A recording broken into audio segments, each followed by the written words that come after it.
Hello friends, তোমাদের সকলকে জানাই চ্যানেলে স্বাগত।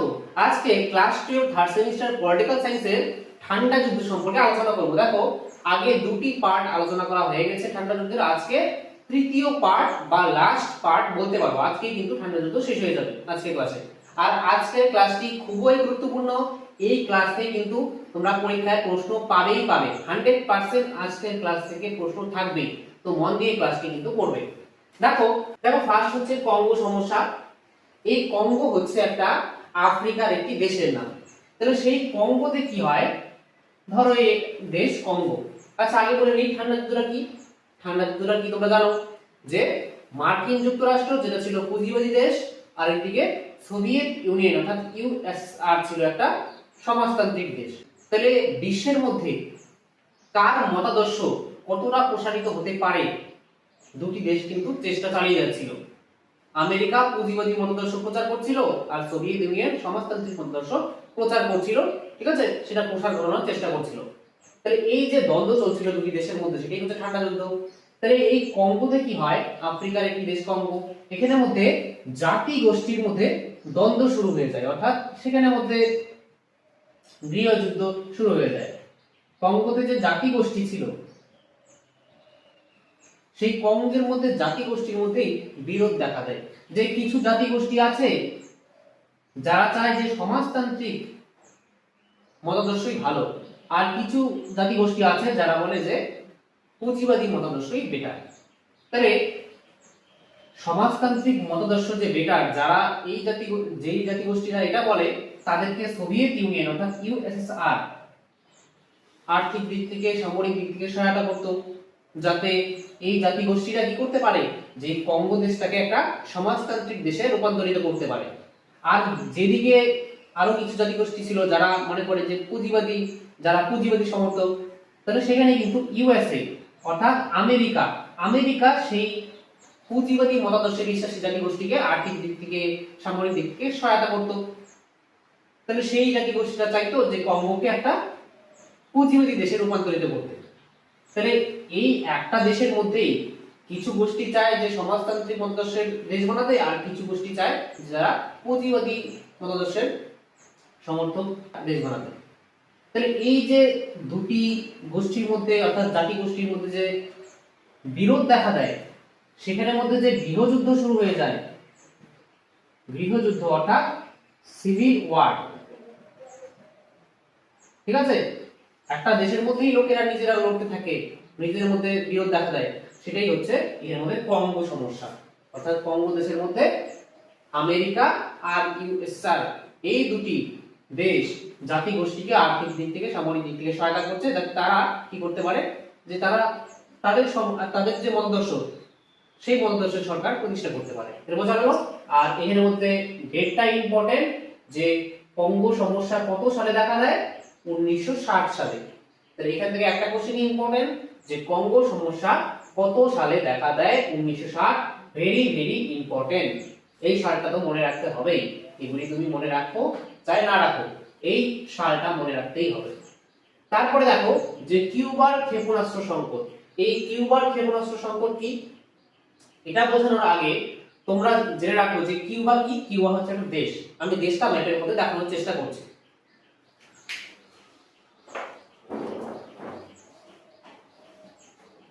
দেখো, এটা হচ্ছে ওয়ার্ল্ড ম্যাপ। তাহলে এখানে তোমরা যদি কিউবা দেশটিকে দেখো, কিউবা দেশটি কোথায় আছে, যে এটা হচ্ছে উত্তর আমেরিকা, এটা হচ্ছে দক্ষিণ আমেরিকা, এটা হচ্ছে আফ্রিকা মহাদেশ, এদিকে ইউরোপ, এদিকে এশিয়া, ঠিক আছে, এদিকে অস্ট্রেলিয়া, তোমরা জানো। তাহলে এই যে উত্তর আমেরিকা, এই যে মহাদেশটা আছে, এখানে আছে আমেরিকা অর্থাৎ United States of America, USA. আর এই যে দেশটি দেখতে পাচ্ছ, এটা হচ্ছে কিউবা। ঠিক আছে, তোমরা হয়তো দেখতে পাচ্ছ, জুম করে দেখতে পারো, বা তোমরা গুগলে সার্চ করবে কিউবা, ওয়ার্ল্ড ম্যাপের মধ্যে দেখা যাবে। এই কিউবা যে দেশটি আছে, সেই কিউবা দেশটি কোথায়, এখানে বলা হচ্ছে কিউবার ক্ষেপণাস্ত্র সংকট। তাহলে এখন তোমরা ম্যাপের মধ্যে দেখলে এবার তোমাদের বুঝতে সুবিধা হবে। দেখো, তাহলে কিউবা দেশটি তোমরা ম্যাপের মধ্যে দেখলে, সেটা কোথায় ছিল, আমেরিকার একদম কাছে ছিল, তাই না? আমেরিকার একদম কাছে। আমেরিকা দেশটি এখানে আছে, তার একদম কাছেই মেক্সিকো কি ক্যারিবিয়ান সি এর মধ্যে ছিল কিউবা দেশটি। তাহলে এই যে কিউবা দেশটি, যেখানে একদম আমেরিকার কাছে ছিল, সেই কিউবা যে দেশটি ছিল, এই দেশটি কিন্তু সমাজতান্ত্রিক দেশ ছিল তখন।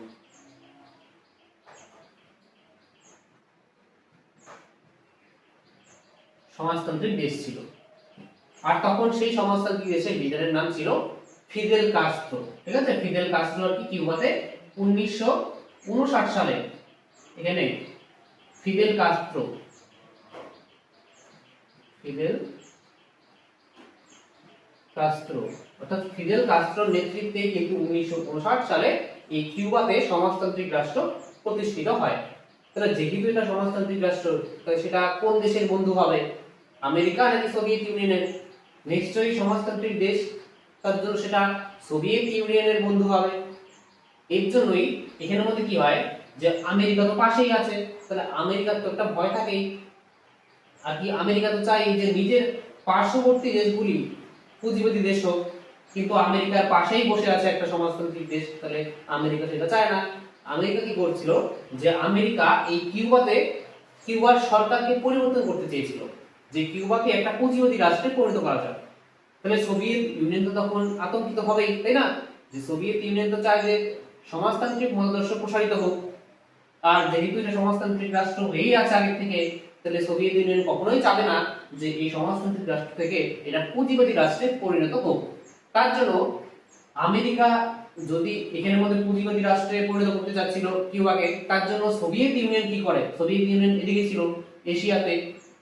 সোভিয়েত ইউনিয়ন কি করে যে এই কিউবাতে পারমাণবিক বোমা অর্থাৎ পারমাণবিক ক্ষেপণাস্ত্র এনে কিউবাতে রেখে দেয়। সোভিয়েত ইউনিয়ন ছিল একটা পরমাণু ক্ষমতা সম্পন্ন দেশ, ঠিক আছে? এখন বর্তমানে বিশ্বের মধ্যে কিন্তু পরমাণু ক্ষমতা সম্পন্ন দেশের সংখ্যা কয়টি? মনে রাখবেন 9টি। বর্তমানে বিশ্বের মধ্যে 9টি দেশ আছে, যেই 9টি দেশের কাছে পরমাণু অস্ত্র আছে। ভারতও কিন্তু একটা, ঠিক আছে? ভারতের কাছেও কিন্তু পরমাণু অস্ত্র আছে, পাকিস্তানের কাছেও আছে, এমন টোটাল 9টি। আমেরিকার কাছেও আছে, সোভিয়েত ইউনিয়ন ছিল আগে, এখন তো রাশিয়ার কাছে আছে, ঠিক আছে? তাহলে 9টি দেশের নাম আমি একটু বলে দিচ্ছি, পরে আলোচনা করব। তোমাদের যে ষষ্ঠ অধ্যায় শেষ যে অধ্যায়টা আছে সেখানে কিন্তু 9টি দেশের নামই আমি লিখে দেব।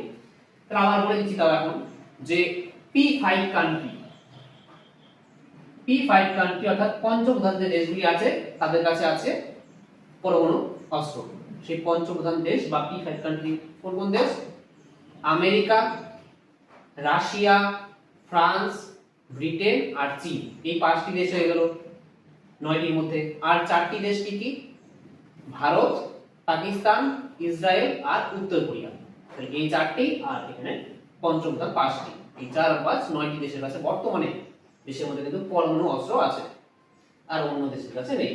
তাহলে তখন আমেরিকার কাছেও পরমাণু অস্ত্র ছিল, সোভিয়েত ইউনিয়নের কাছেও পরমাণু অস্ত্র ছিল। সোভিয়েত ইউনিয়ন কি যেহেতু এই কিউবাকে আমেরিকা পুঁজিবাদী দেশে পরিণত করতে চাচ্ছিল, তার জন্য সোভিয়েত ইউনিয়ন আতঙ্কিত হয়ে সোভিয়েত ইউনিয়ন এখানের মধ্যে পরমাণু অস্ত্র রেখে দেয়, যে যদি আমেরিকা এখানে আসে কিউবাতে সরকার পরিবর্তন করতে, তাহলে কিউবা থেকে ডাইরেক্ট পরমাণু বোমা ফেলা হবে আমেরিকাতে। আর পরমাণু বোমা একবার যদি আমেরিকাতে ফেলা হয়, তাহলে আমেরিকা মানচিত্র থেকে আমেরিকার চিহ্ন মিটে যাবে। পরমাণু অস্ত্র এতটা বিধ্বংসী হয়। তোমরা জানো যে দ্বিতীয় বিশ্বযুদ্ধ শেষ হয় এই পরমাণু অস্ত্রের দ্বারাই, যখন আমেরিকা জাপানের হিরোশিমা এবং নাগাসাকিতে পরমাণু বোমা ফেলে, তারপরেই তো দ্বিতীয় বিশ্বযুদ্ধ শেষ হয়ে যায়। আর জাপানের সেই হিরোশিমা নাগাসাকিতে এখনো পর্যন্ত কিন্তু সেই বোমার প্রভাবটা, পরমাণু বোমার যে প্রভাব, সেটা বর্তমান সময় পর্যন্ত দেখা যায়। অর্থাৎ জেনারেশনের পর জেনারেশন তাদের যে তারা অনেকে পুঙ্গ হয়ে যায়, অর্থাৎ জন্মগ্রহণের পরে তারা আর কি স্বাভাবিক মানুষ হয়ে জন্মগ্রহণ করতে পারে না, এমন অবস্থা হয়ে যায়। তাহলে এর জন্য কি হয় যে যেহেতু একদম কিউবার মধ্যে পরমাণু অস্ত্র এসে গিয়েছিল, এমন দেখা যাচ্ছিল যে বিশ্বের মধ্যে এখন পরমাণু যুদ্ধ হয়ে যাবে। ঠান্ডা যুদ্ধের সময় তো এটাই চলছিল যে যুদ্ধ হবে, এমন একটা ভাব যে তৃতীয় বিশ্বযুদ্ধ হয়ে যাবে। বিশ্বের মধ্যে একটা আতঙ্কের অবস্থা ছিল, যে সবাই আতঙ্কিত ছিল যে কখন তৃতীয় বিশ্বযুদ্ধ হয়ে যায়, কখন আমেরিকা এবং সোভিয়েত ইউনিয়নের মধ্যে যুদ্ধ হয়ে যায়। আর যদি একবার আমেরিকা আর সোভিয়েত ইউনিয়নের মধ্যে যুদ্ধ হয়ে যায়, তার মানে কি আমেরিকার নেতৃত্বে অনেক পুঁজিবাদী দেশ আছে, আর সোভিয়েত ইউনিয়নের নেতৃত্বে অনেক সমাজতান্ত্রিক দেশ আছে, তাহলে সবাই যুদ্ধ করবে আর একদম বিশ্বের মধ্যে তৃতীয় বিশ্বযুদ্ধ শুরু হয়ে যাবে। কিন্তু ঠান্ডা যুদ্ধের সময় সেই আতঙ্কটাই ছিল বিশ্বের মধ্যে, তারা সরাসরি যুদ্ধ আর করলো না। বর্তমান পর্যন্ত এখনো তৃতীয় বিশ্বযুদ্ধ হয়নি, তাই না? তাহলে ঠান্ডা যুদ্ধ হয়েছিল 1945 সাল থেকে 1991 সাল পর্যন্ত। তাহলে এই সময়টাতে বিশ্বের মধ্যে না যুদ্ধ হচ্ছিল, না বিশ্বের মধ্যে শান্তি ছিল, অর্থাৎ সব দেশের মধ্যেই মানুষজনরা আর কি ভয়ে ছিল, আতঙ্কিত হয়েছিল যে কখন যুদ্ধ লেগে যায়। অর্থাৎ সেখানের মধ্যে আমি প্রথম ক্লাসে আলোচনা করেছিলাম যে ঠান্ডা যুদ্ধ কি, না যুদ্ধ না শান্তি, অর্থাৎ যুদ্ধ হচ্ছে না, আবার বিশ্বের মধ্যে কোনো শান্তিও বিরাজমান ছিল না, একটা আতঙ্ক ছিল। তাহলে সেই সময় এই কিউবাতে যে পরমাণু অস্ত্র এনে রেখে দেয় সোভিয়েত ইউনিয়ন, যে পরমাণু যুদ্ধ শুরু হয়ে যাবে এমন একটা অবস্থা ক্রিয়েট হয়, সেটাকেই বলা হয় কিউবার ক্ষেপণাস্ত্র সংকট। অর্থাৎ কিউবাতে পরমাণু ক্ষেপণাস্ত্র, ঠিক আছে, এই ক্ষেপণাস্ত্র মানে এই পরমাণু বোমা, এটাকে বলা হয় পরমাণু ক্ষেপণাস্ত্র এনে রেখে দেয়, এটাই হচ্ছে কিউবার ক্ষেপণাস্ত্র সংকট, অর্থাৎ সংকট দেখা দেয়। তাহলে এটা কত সালে হয়, ভেরি ভেরি ইম্পর্টেন্ট, 1962 সালে। এখন তুমি এই ঘটনাগুলি মনে রাখলে রাখো, না রাখলে নেই, কিন্তু এই ডেটটা ইম্পর্টেন্ট। কিউবার ক্ষেপণাস্ত্র সংকট কত সালে ঘটে, 1962 সালে। পরীক্ষায় কিন্তু এটাই আসবে, আসলে বোঝা গেল? বাস, এবার দেখো যে আনজুস চুক্তি, এই আনজুস ট্রিটি সম্পর্কে এখন আলোচনা করব। দেখো আনজুস যে নামটা দেখতে পাচ্ছ, লেটারগুলি এ এন্ড জেড ইউ এস, তাহলে এই যে লেটারগুলি, এই লেটারগুলি দিয়ে কিন্তু তিনটি দেশের নাম হয়। সেই তিনটি দেশের নাম আমি বলে দিচ্ছি কি কি।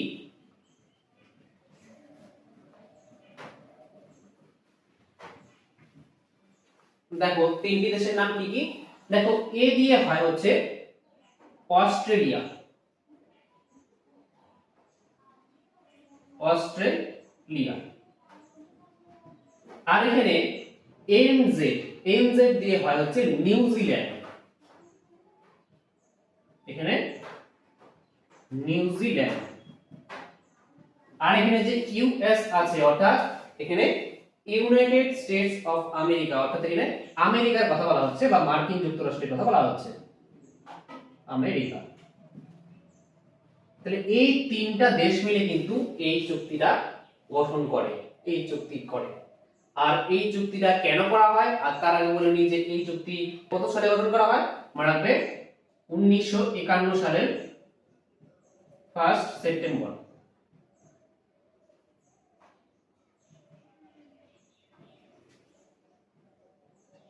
ঠিক আছে, তাহলে এই ডেটটা মনে রাখবে যে 1951 সালের 1 সেপ্টেম্বর।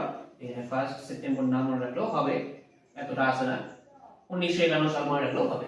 তাহলে এই 1951 সালে আনজুস চুক্তি গঠন করে অস্ট্রেলিয়া, নিউজিল্যান্ড আর আমেরিকা। এখন কেন এই চুক্তিটা গঠন করা হয়, এই চুক্তি গঠন করা হয় প্রশান্ত মহাসাগরে শান্তি ও নিরাপত্তা বজায় রাখার জন্য। ঠিক আছে, কিসের জন্য গঠন করা হয়, যে প্রশান্ত যে মহাসাগর আছে, মহাসাগর সাগরে শান্তি ও নিরাপত্তা বজায় রাখার জন্য।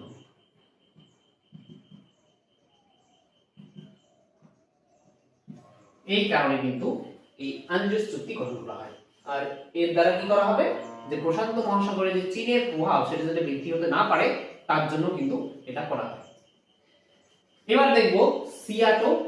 সিয়াটোর ফুল ফর্মটা আগে জেনে নাও, যে south east Asia treaty organization. তাহলে এই সিয়াটোর ফুল ফর্মটা কি, আগে এগুলি মুছে দিচ্ছি। তাহলে আনজুস চুক্তিটা 1951 সালের 1 সেপ্টেম্বর। এবার দেখো সিয়াটো, সিয়াটোর ফুল ফর্মটা কি মনে রাখবে, যে south east Asia treaty organization, Asia treaty organization, অর্থাৎ সাউথ ইস্ট অর্থাৎ দক্ষিণ পূর্ব এশিয়া চুক্তি সংস্থা। ঠিক আছে, সাউথ ইস্ট মানে দক্ষিণ পূর্ব, এশিয়া, ট্রিটি মানে চুক্তি, অর্গানাইজেশন মানে সংস্থা। তাহলে দক্ষিণ পূর্ব এশিয়া চুক্তি সংস্থা, বাংলাটা করে দিলাম। তাহলে এটা গঠিত হয় কত সালে? মনে রাখবে 1954 সালে কিন্তু এটা গঠিত হয়। আর এখন কেন গঠিত হয়? সোভিয়েত ইউনিয়নের যে মতাদর্শ, কি মতাদর্শ? সমাজতান্ত্রিক মতাদর্শ বা কমিউনিজম, সেই যে কমিউনিজমের প্রভাব সেটাকে প্রতিহত করার জন্য কিন্তু এই সিয়াটো গঠন করা হয়েছিল। কাদের দ্বারা? পুঁজিবাদী দেশগুলির দ্বারা, অর্থাৎ আমেরিকার দ্বারা। ঠিক আছে, ইউএসএ বলতে পারো, অর্থাৎ পুঁজিবাদী দেশগুলির দ্বারা গঠন করা হয়েছিল এই সিয়াটো south east Asia treaty organization 1954 সালে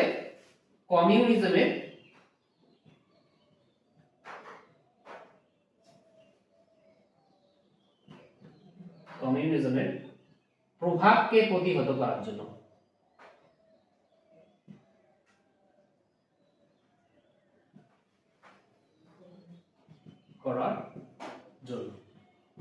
তাহলে বিশ্বের মধ্যে যাতে সোভিয়েত ইউনিয়নের যে সমাজতান্ত্রিক মতাদর্শের যে প্রভাবটা সেটা যাতে বৃদ্ধি পেতে না পারে, তার জন্য কিন্তু এই আমেরিকার দ্বারা, অর্থাৎ পুঁজিবাদী দেশগুলির দ্বারা এই সিয়াটো গঠন করা হয়েছিল 1954 সালে। তাহলে এখান থেকে কি কোশ্চেন আসতে পারে?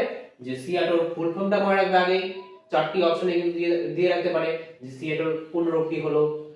তাহলে ফুল ফর্মটা তো অবশ্যই মনে রাখবে। সিয়াটো কত সালে স্বাক্ষরিত হয়? 1954 সালে, মোস্ট ইম্পর্টেন্ট। আর সিয়াটো কেন স্বাক্ষরিত হয়? কমিউনিজমের প্রভাবকে প্রতিহত করার জন্য বা সমাজতান্ত্রিক মতাদর্শকে প্রতিরোধ করার জন্য। এবার দেখো স্যান্টো কিন্তু একই, এটাও এই স্যান্টোর ফুল ফর্মটা সেন্ট্রাল ট্রিটি অর্গানাইজেশন। ঠিক আছে, সেন্ট্রাল ট্রিটি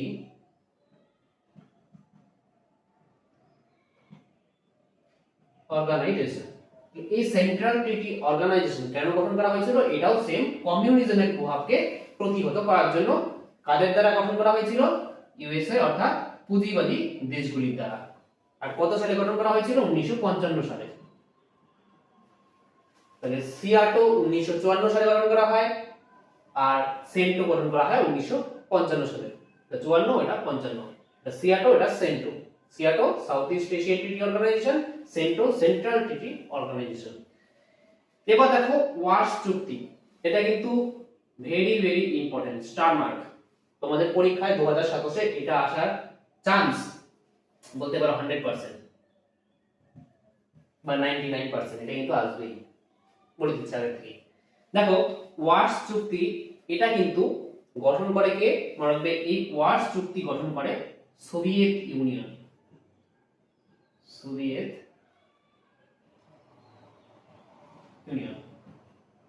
বা ইউএসএসআর।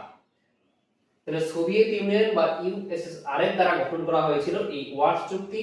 আর এই ওয়ার্স চুক্তি গঠন করার মাধ্যমে কি করা হয়? অর্থাৎ যেমন ন্যাটো গঠন করা হয়েছিল বলেছিলাম, ন্যাটো কার দ্বারা গঠিত হয়েছিল?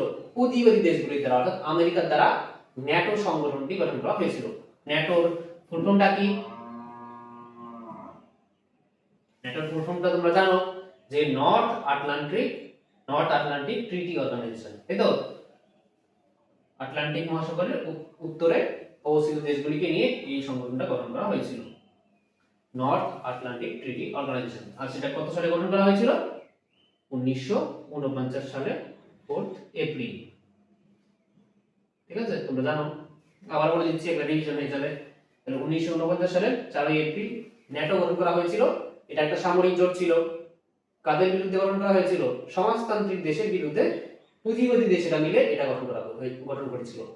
ঠিক তেমনি এই ন্যাটোর পাল্টা জোট হিসেবে সমাজতান্ত্রিক রাষ্ট্র, অর্থাৎ এই সোভিয়েত ইউনিয়ন এই ওয়ার্স চুক্তি বা ওয়ার্স প্যাক্ট গঠন করে। বোঝা গেল? তাহলে ওয়ার্স প্যাক্ট বা ওয়ার্স চুক্তি কি? এটা সোভিয়েত ইউনিয়নের দ্বারা গঠন করা হয়েছিল ন্যাটোর পাল্টা জোট হিসেবে। যেমন ন্যাটো একটা সামরিক জোট, ঠিক তেমন সোভিয়েত ইউনিয়ন একটা জোট গঠন করে, সেটা হচ্ছে ওয়ার্স চুক্তি। আর সেটা কত সালে গঠন করা হয়? মনে রাখবেন 1955 সালে 14 মে। এই ডেটটা ভেরি ভেরি ইম্পর্টেন্ট। ন্যাটো কবে গঠিত হয়? 1949 4 এপ্রিল। আর এখানের মধ্যে ওয়ার্স চুক্তি কবে গঠিত হয়? 1955 সালে 14 মে। তাহলে ওয়াশ চুক্তি থেকে কোশ্চেন আসলে এটাই আসবে যে ওয়াশ চুক্তি কার দ্বারা গঠিত হয়, কাদের দ্বারা গঠিত হয়? এক নম্বর তো সোভিয়েত ইউনিয়ন বা ইউএসআর বা সমাজতান্ত্রিক দেশের দ্বারা। কত সালে গঠিত হয় ওয়াশ চুক্তি? 1955 সালে 14 মে। এই দুইটা কোশ্চেনই কিন্তু আসার চান্স প্রবল। বোঝা গেল? এবার দেখো দাদাত, এটা সম্পর্কে আলোচনা করব। তাহলে আগে এগুলি বুঝে নিচ্ছি। তাহলে এবার দেখো দাদাত সম্পর্কে আলোচনা করব। দেখো দাদাত কি? দাদাত হচ্ছে একটা ফরাসি শব্দ, ফরাসি শব্দ। তাহলে ফার্স্ট কোশ্চেন তো এটাই আসে যে দাদাত একটি কি শব্দ? ফরাসি, ল্যাটিন, গ্রিক, এর চারটি অপশন দেওয়া থাকবে। ঠিক আছে? তাহলে তোমাদের মনে রাখতে হবে যে দাদাত একটি ফরাসি শব্দ। আর এই দাদাত শব্দটির অর্থ কি? যে এই শব্দের অর্থ হচ্ছে কঠোর সম্পর্ককে, কঠোর সম্পর্ককে সহজ করে তোলা, সহজ করে তোলা। ঠিক আছে? এটা মনে রাখবে যে দাদাত শব্দের অর্থ কি? কঠোর সম্পর্ককে সহজ করে তোলা। এই কোশ্চেনটা কিন্তু 2026-এ এসেছে যে দাদাত শব্দটির অর্থ কি। তাহলে এটা কিন্তু মনে রাখবে 2026-এ কিন্তু এসেছে। তোমাদের নাও আসতে পারে, তাও একটু বলে রাখলাম। আর এই দাদাত শব্দটি প্রথম কে ব্যবহার করেছিল? মনে রাখবে যে এই শব্দটি প্রথম ব্যবহার করে কে? প্রথম ব্যবহার করে চার্লস দা গল। এই নামটা ভেরি ভেরি ইম্পর্টেন্ট যে দাদাত শব্দটি প্রথম কে ব্যবহার করেন? মনে রাখবে যে চার্লস দা গল। আর এটা একটা ফরাসি শব্দ, আর যার অর্থ হচ্ছে কঠোর সম্পর্ককে সহজ করে তোলা। অর্থাৎ ঠান্ডা যুদ্ধ চলছিল, তাহলে সেই ঠান্ডা যুদ্ধের সময় যে আতঙ্কের সৃষ্টি হয়ে গেছিল, কিউবাতে পারমাণবিক ক্ষেপণাস্ত্র রেখে দিয়েছিল সোভিয়েত ইউনিয়ন, পরমাণু যুদ্ধ হয়ে যাবে এমন অবস্থা সৃষ্টি হয়েছিল, পৃথিবীর মধ্যে আতঙ্ক সৃষ্টি হয়েছিল যে কখন যুদ্ধ হয়ে যায়। তাহলে সেই সময় দুটি দেশ, সোভিয়েত ইউনিয়ন এবং আমেরিকা, তারা বুঝতে পারে যে যুদ্ধ করে কোনো লাভ নেই, ক্ষতি হবে উভয় পক্ষেরই। তার জন্য তারা কি করতে থাকে যে দুই দেশের লিডার আর কি বিভিন্ন চুক্তি করতে থাকে, যার দ্বারা কি করা হবে যে অস্ত্র, যে পোশাক, সেই অস্ত্র পোশাক রোধ করা হবে। অর্থাৎ এখন আলোচনা করব যে পিটিবিটি, এনপিটি, এগুলি চুক্তি স্বাক্ষর করা হয় সেজন্য যে পরমাণু অস্ত্র যে পোশাক সেটা যাতে রোধ করা যায়, অস্ত্র উৎপাদন যাতে কমানো হয়, যে দুই দেশই অস্ত্র প্রতিযোগিতা চলছে যে এই দেশ কত অস্ত্র তৈরি করতে পারে আর তার দেখা দেখি অন্য দেশে অস্ত্র উৎপাদন করতে আছে। ঠিক আছে? সামরিক দিক থেকে শক্তিশালী হচ্ছে সবাই। তাহলে যত অস্ত্র বৃদ্ধি পাবে, অস্ত্র প্রসার বৃদ্ধি পাবে, তাদের কি করা হবে? তত কিন্তু যুদ্ধের আশঙ্কা বাড়বে। তার জন্য দুটি দেশই চায় না তখন যে এখন আমরা একটু বন্ধুত্বপূর্ণ সম্পর্ক স্থাপন করবো। ঠিক আছে? আগে যেমন অবিশ্বাসের জন্ম হয়েছিল, দ্বিতীয় বিশ্বযুদ্ধের সময় কি হয়েছিল যে আমেরিকা পরমাণু হাতিয়ার ফেলে দিয়েছিল হিরোশিমা এবং নাগাসাকিতে, সেটা সোভিয়েত ইউনিয়ন জানতো না, তাদের মধ্যে অবিশ্বাসের জন্ম নেয় তখন থেকেই। তাহলে সেই অবিশ্বাসের সম্পর্কে এখন আর কি একটু সহজ করে তোলা, অর্থাৎ কঠোর সম্পর্ককে, কঠোর সম্পর্ক কাদের মধ্যে ছিল? সোভিয়েত ইউনিয়ন সমাজতান্ত্রিক দেশ, তার সঙ্গে আমেরিকা অর্থাৎ প্রতিবেশী দেশের সঙ্গে কঠোর সম্পর্ক ছিল, তাকে একটু সহজ করে তোলা। অর্থাৎ এখন যাতে একটু বন্ধুত্বপূর্ণ সম্পর্ক স্থাপন করা যায় তার চেষ্টা চলছিল এই দাদাত পর্বে, ঠান্ডা যুদ্ধের সময়। ঠিক আছে? এটাই আলোচনা করলাম। এবার দেখো পিটিবিটি। তাহলে এই পিটিবিটির ফুল ফর্ম কি? মনে রাখবে যে পার্শিয়াল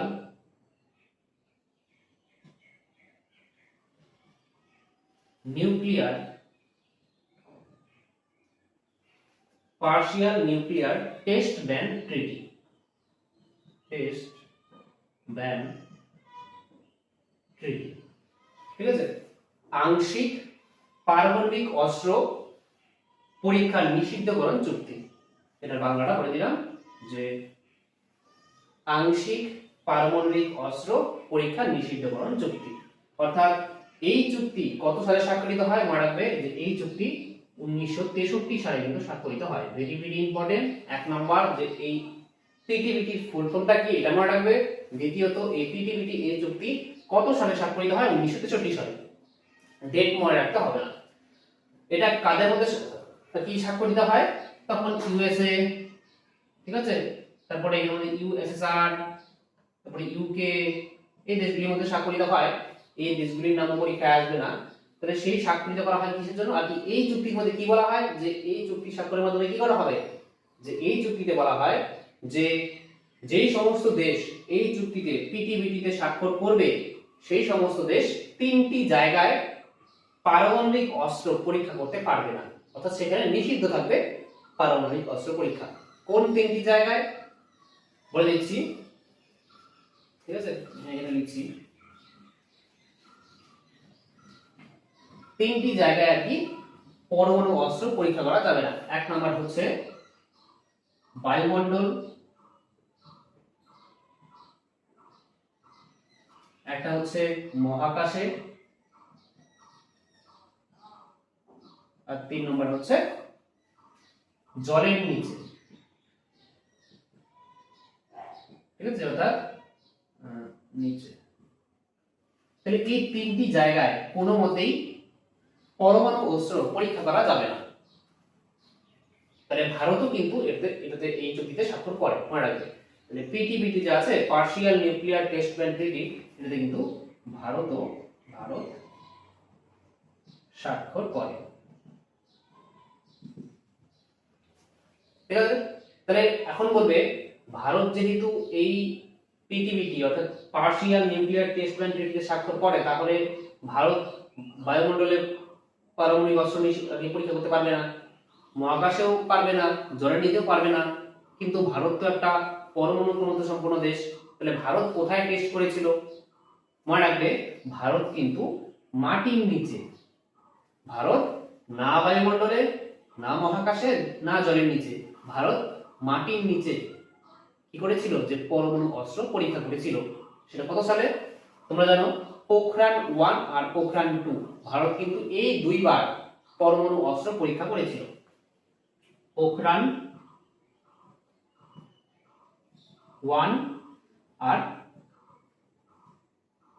পোখরান 2, এই দুইবার ভারত কিন্তু পরমাণু অস্ত্র পরীক্ষা করেছিল। পোখরান 1 যেটা হয় হচ্ছে 1974 সালে, আর পোখরান 2 সেটা 1998 সালে। এই দুইবার কিন্তু ভারত পরমাণু অস্ত্র পরীক্ষা করে। আর এটা আমি ষষ্ঠ অধ্যায়ে আলোচনা করব। এখন আমি কিন্তু নোটের মধ্যে এটা লিখিয়ে দেব না, কারণ আমি ষষ্ঠ অধ্যায়ে যখন পড়াবো, ঠিক আছে, ভারতের বিদেশ নীতি, সেখানে কিন্তু এগুলি সমস্ত কিছু দেখাবো। তার জন্য অনেকে বলবে যে ক্লাসে আমি তো অনেক কিছু আলোচনা করি, কিন্তু কিছু কিছু তো আমি নোটে লেখাচ্ছি না। কোনো টেনশনের বিষয় নেই, তোমরা ক্লাসটা করে যাও, আমি যা নোটে দিচ্ছি সেগুলি পড়ো, যেগুলি বাদ পড়ছে সেগুলি কিন্তু অন্য অধ্যায়ে আছে। তাহলে এখন একবার পড়িয়ে দিচ্ছি, পরে অন্য যখন সেই অধ্যায় পড়বো সেখানেও বোঝাবো, রিভিশনও হয়ে যাবে, আবার মনেও পড়ে যাবে, তোমাদেরই ভালো হবে। তাহলে দেখো, তাহলে ভারত প্রথমবার 1974 সালে পরীক্ষা করে, এটা একটু মনে রাখবে। 1974 একবার করে, আর 1998 একবার করে। এই পোখরান 1 যখন করে তখন ভারতের প্রধানমন্ত্রী ছিল ইন্দিরা গান্ধী, আর যখন পোখরান 2 টেস্ট করে তখন ভারতের প্রধানমন্ত্রী ছিল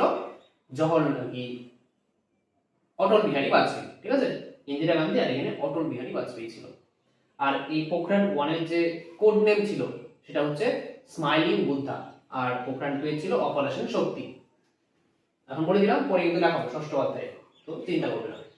তাহলে ভারত কোথায় করে? ভারত টেস্ট কিন্তু না বায়ুমণ্ডলে করে, না মহাকাশে করে, না জলের নিচে করে। ভারত পোখরান হচ্ছে রাজস্থান, যে আমাদের রাজ্য আছে, ভারতের একটা রাজ্য আছে রাজস্থান, সেই রাজস্থানের পোখরান নামে জায়গায় কিন্তু চেষ্টা করে মাটির নিচে।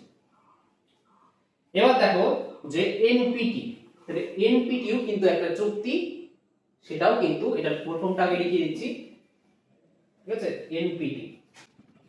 তাহলে এনপিটি এটা কত সালে স্বাক্ষরিত হয়? মনে রাখবে যে এই এনপিটি স্বাক্ষরিত হয় 1968 সালে। এটা কিন্তু 2026 এ মনে হয় এসেছিল, প্রশ্নপত্রে একবার দেখে নেবে, এটা কিন্তু এবার এসেছিল। ঠিক আছে, তাহলে এই 1968 সাল আর পিটিবিটি 1963 সাল, মনে রাখবে। একটা 1963, এটা 1968। তাহলে এবার এনপিটি এর ফুল ফর্ম কি মনে রাখবে, যে নিউক্লিয়ার নন প্রলিফারেশন ট্রিটি। ঠিক আছে, পারমাণবিক অস্ত্র পরীক্ষা নিষিদ্ধকরণ চুক্তি, এটা বাংলা। তাহলে পরীক্ষায় কিন্তু এই ফুল ফর্মটাই আসে যে এনপিটির ফুল ফর্ম কি। তোমাদের অপশনে 4টি অপশন দিয়ে দিবে, তাহলে ঘুরিয়ে ফিরে কিন্তু নিউক্লিয়ার প্রলিফারেশন ট্রিটি, নিউক্লিয়ার নন প্রলিফারেশন ট্রিটি, এবার ননটা ধরো একটা অপশনে দিল না কিন্তু প্রলিফারেশন দিয়ে দিল, তাহলে তোমরা কিন্তু ভুলিয়ে দিল না, এর কিন্তু নন আছে, নিউক্লিয়ার নন প্রলিফারেশন ট্রিটি। তাহলে এটা 1968 সালে স্বাক্ষরিত হয়। আর এটা স্বাক্ষরের মাধ্যমে কি করা হয়, এই চুক্তির মধ্যে কি বলা হয়, যেমন কি partial nuclear test ban treaty, পিটিবিটিতে বলা হয় যে মহাকাশে, বায়ুমণ্ডলে আর জলের নিচে কি পারমাণবিক অস্ত্র টেস্ট করা যাবে না। আর এই চুক্তিতে বলা হয়, এনপিটিতে বলা হয় যে 1967 যে সাল আছে 1 জানুয়ারি, তাহলে এর আগে, তাহলে এই ডেটটির আগে যে সমস্ত দেশ পরমাণু অস্ত্র পরীক্ষা করে ফেলেছে তাদের কাছে পরমাণু অস্ত্র থাকতে পারে, কিন্তু এই 1967 সালের 1 জানুয়ারির পরে যে সমস্ত দেশ পরমাণু অস্ত্র পরীক্ষা করেছে তাদের কাছে পরমাণু অস্ত্র রাখা যাবে না, তাই সেই সমস্ত দেশ পরমাণু অস্ত্র ধ্বংস করে ফেলবে। আর এরপরে কোনো দেশ পরমাণু অস্ত্র টেস্টই করতে পারবে না। তাহলে যেহেতু এই চুক্তিতে বলা হয় যে এই ডেটের আগে যারা পরমাণু অস্ত্র তৈরি করেছিল তাদের কাছে থাকবে, আর যেহেতু এই ডেটের আগে পরমাণু অস্ত্র কি পরীক্ষা করেছে 5টি দেশ, P5 কান্ট্রি, ঠিক আছে, সেটা হচ্ছে আমেরিকা অর্থাৎ ইউএসএ, তারপরে ইউএসএসআর, ফ্রান্স, ব্রিটেন বা ইউকে, আর হচ্ছে চীন। 1 2 3 4 5, তাহলে এই 5টি যে দেশ যেহেতু এই ডেটের আগে পরমাণু অস্ত্র পরীক্ষা করে ফেলেছে, তার মানে এই সমস্ত এই 5টি দেশের কাছে পরমাণু অস্ত্র থাকতে পারে, কিন্তু এই ডেটের পরে যারা পরমাণু অস্ত্র তৈরি করবে তাদের কাছে থাকতে পারে না, এই ট্রিটিতে এটা বলা হয়। তাহলে যেহেতু ভারত এই সময় কিন্তু পরমাণু অস্ত্র তৈরি করেনি, টেস্ট করেনি, ভারত কিন্তু ফার্স্ট পরমাণু অস্ত্র আর কি পরীক্ষা করে কত সালে, 1974 সালে, পোখরান 1। তাহলে ভারত কিন্তু এই এনপিটিতে স্বাক্ষরই করেনি। ভারত বলে যে এটা একটা বৈষম্যপূর্ণ ট্রিটি, ভেদাভেদ করা হয় দেশের সঙ্গে, যে এই 5টি দেশের কাছেই পরমাণু অস্ত্র থাকতে পারে কিন্তু অন্যান্য দেশের কাছে কেন থাকতে পারে না, তাই না? তাহলে এই যেহেতু এই চুক্তিটা একটা বৈষম্যপূর্ণ, তার জন্য ভারত এখানে স্বাক্ষরই করেনি। ভারতের দেখা দেখি পাকিস্তান, ইসরায়েল এই দুটি দেশও কিন্তু পরে এই এনপিটিতে স্বাক্ষর করেনি। তাহলে এখান থেকে কোশ্চেন এটাই আসতে পারে যে এই এনপিটি এর ফুল ফর্মটা কি, নিউক্লিয়ার নন প্রলিফারেশন ট্রিটি, আর প্লাস এটা কত সালে স্বাক্ষরিত হয়, 1968 সালে। এই দুটো কোশ্চেন এখান থেকে আসে। আর বাকি ডিটেইলসগুলি আমি বলে দিলাম, এগুলি পরীক্ষায় আসে না যে কত সালের আগে পর্যন্ত ধরা হয় এই ট্রিটিতে, এগুলি কিছু আসে না। এবার আরো কিছু পয়েন্ট আলোচনা করব, তাহলে আগে এগুলি মুছে দিচ্ছি, ঠিক আছে, তারপরে আমি বুঝিয়ে দিচ্ছি। এখন আর এই 3টি পয়েন্ট আলোচনা করব, সল্ট 1, সল্ট 2 আর গ্লাসনস্ট ও পেরেস্ট্রোইকা।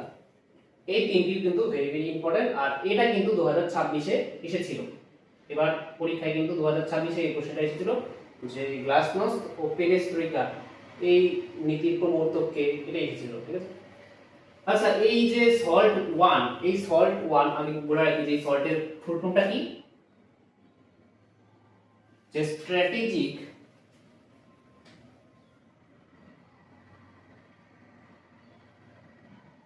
আর্মস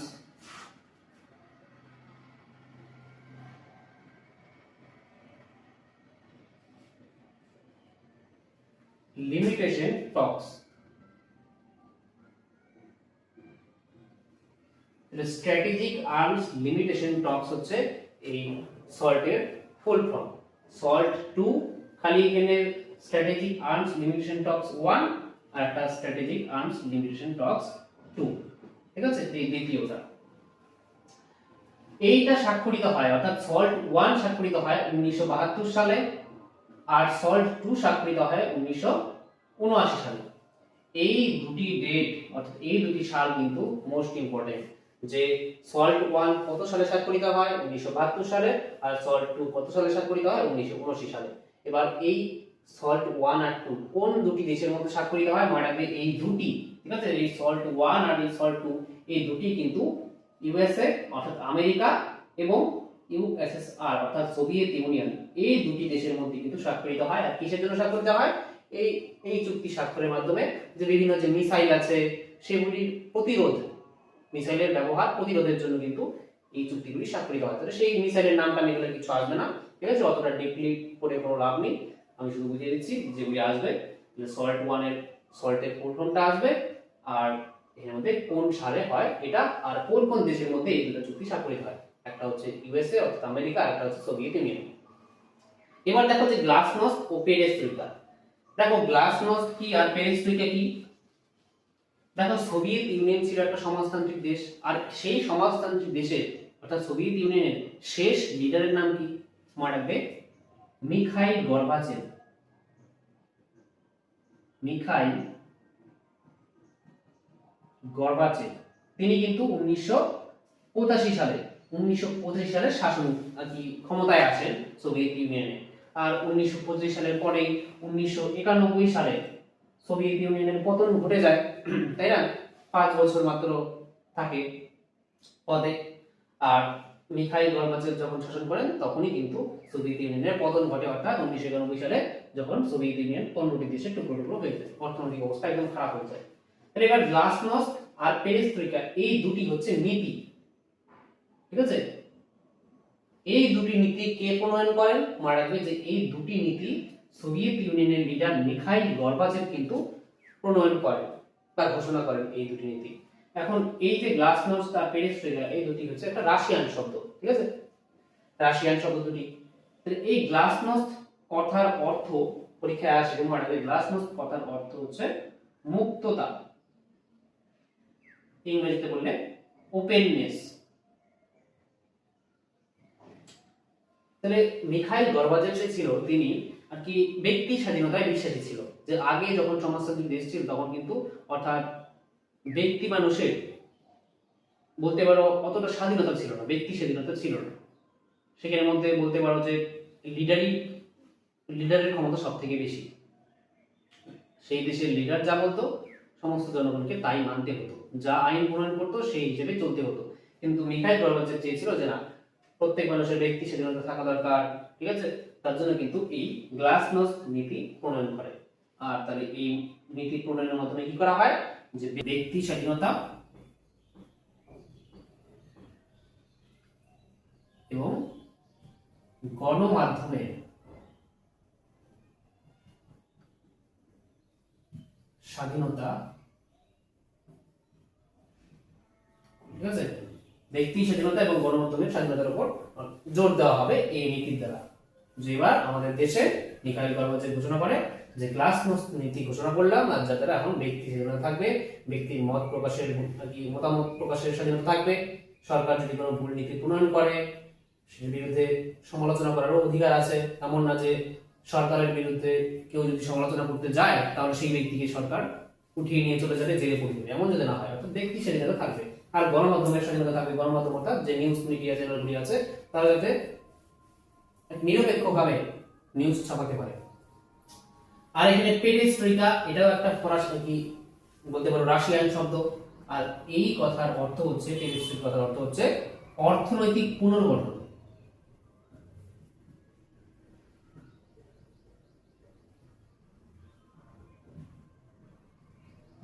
অর্থনৈতিক পুনর্গঠন বুঝা গেল? এর দ্বারা কি করা হবে? যে মুক্ত বাজার অর্থনীতির দিকে জোর দেওয়া হয়েছে। তাহলে এই দুটি শব্দের অর্থ মনে রাখবে যে গ্লাসনোস্ট কথার অর্থ হচ্ছে মুক্ততা, পেরেস্ট্রোইকা কথার অর্থ হচ্ছে অর্থনৈতিক পুনর্গঠন। আর এই দুটি নীতি কার দ্বারা প্রণয়ন করা হয়? মিখাইল গর্বাচেভের দ্বারা। এই ছিল আজকের আলোচনা। তাহলে এই আজকের ক্লাস থেকে 1 থেকে 2টি কোশ্চেন 100% আসবে, 100% তোমরা পরীক্ষায় পাবে। তো যেগুলি আমি বললাম, জোর দিয়ে বললাম যেগুলি আসবে তো আসবে, ঠিক আছে? তোমরা একটু ভালো করে পড়ে রাখবে আর রিভিশন করবে। একদিন পড়লে ভুলে যাবে নিশ্চিত, দুদিন পড়বে তাও ভুলে যাবে এটা নিশ্চিত। কিন্তু যখন বারবার রিভিশন করবে, এক সপ্তাহ পরে আবার পড়বে, তার এক সপ্তাহ পরে আবার পড়বে, ঠিক আছে? আমি বেশি বলি না পড়তে, প্রতিদিন শুধুমাত্র 30 মিনিট 30 মিনিট করে যদি একটা সাবজেক্টে দাও, অন্য সাবজেক্টে না, পলিটিক্যাল সায়েন্সকে যদি তুমি 30 মিনিট দাও প্রতিদিন, তাও যথেষ্ট। তাহলে আজকে ক্লাসটি তোমাদের কেমন লাগলো তোমরা কমেন্ট বক্সে আমাকে কিন্তু অবশ্যই লিখে জানাবে। আর নেক্সট তোমাদের এক মেরুতা, বহু মেরুতা আর দ্বিমেরুতা এই টপিকটা আলোচনা করব, প্লাস জোট নিরপেক্ষ আন্দোলন। এই দুটি টপিক আলোচনা করলেই তোমাদের প্রথম অধ্যায় কিন্তু শেষ হয়ে যাবে। তারপরে কিন্তু আমি তোমাদের দ্বিতীয় অধ্যায়ের ক্লাস শুরু করে দেবো। আর বলে রাখি যে যারা এখন আমার পেইড ব্যাচের গ্রুপে যুক্ত হয়নি তারা কিন্তু শীঘ্রই যুক্ত হয়ে যাও, ঠিক আছে? লেটে যুক্ত হলে যুক্ত তো হতে পারবে, কিন্তু তখন যুক্ত হলে পড়াশোনা সব কিন্তু নোট করে উদ্ধার করতে পারবে না। তার জন্য যত আগে যুক্ত হবে তত তোমাদের ভালো। আমি কিন্তু ফিস একদম কম রেখেছি। সম্পূর্ণ থার্ড সেমিস্টারের জন্য একবার শুধু পেমেন্ট করবে 249 249 টাকা। মান্থলি যে তোমরা রিচার্জ করো সেই রিচার্জ প্ল্যানের থেকেও কম বলতে পারো, ঠিক আছে? এই 249 টাকা একবার পেমেন্ট করবে, শুধু ওয়ান টাইম পেমেন্ট। আর পরে মান্থলি আর কোনো পেমেন্ট করতে হবে না, একবার পেমেন্ট করলে তোমরা ক্লাসের সমস্ত আমি যে আলোচনা করি তার ওয়ান লাইনার পিডিএফ নোট পাবে সেখানে। প্লাস কিন্তু আমি তোমাদের প্রতি সপ্তাহে ডাউট ক্লিয়ারিং ক্লাস করাই গুগল মিটে, প্রতি সপ্তাহে শনিবার করে রাত 9টায়। আর তার সঙ্গে সঙ্গে ক্লাস তো আমি ইউটিউবে দিচ্ছি। বলতে পারো একটা সম্পূর্ণ প্যাকেজ বলতে পারো, যে তোমাদের কোনো অসুবিধাই হবে না। তোমাদের ক্লাসে করলে তোমরা কনসেপ্ট বুঝে যাও, তাও তোমাদের ডাউট থাকলে তোমরা প্রতি সপ্তাহে শনিবার করে ডাউট ক্লিয়ারিং ক্লাস করে সেখানে জিজ্ঞাসা করো। তার সঙ্গে সঙ্গে অধ্যায়ের পরে কিন্তু আমি তোমাদের ক্লাস টেস্ট নেব, পরীক্ষা নেব। আর তারপরে সিলেবাস শেষ হয়ে গেলে তোমাদের ওএমআরএ মক টেস্টও নেব। এই সম্পূর্ণ সুযোগ সুবিধা পেতে যদি একবার যুক্ত হয়ে যাও, তোমার পলিটিক্যাল সায়েন্সের প্রস্তুতি কিন্তু আমার উপরে ছেড়ে দিতে পারো, ঠিক আছে? তাহলে তোমরা যদি যুক্ত হতে চাও তাহলে স্ক্রিনে দেওয়া নম্বরে কিন্তু আমাকে মেসেজ করতে পারো, ঠিক আছে? 9883143673 এই নম্বরে আমাকে মেসেজ করবে যে আমি থার্ড সেমিস্টারের ব্যাচে যুক্ত হতে চাই। আমি কিন্তু বাকি ডিটেলসটা বলে দেবো। তাহলে দেখা হচ্ছে নেক্সট ক্লাসে, ততক্ষণের জন্য বাই।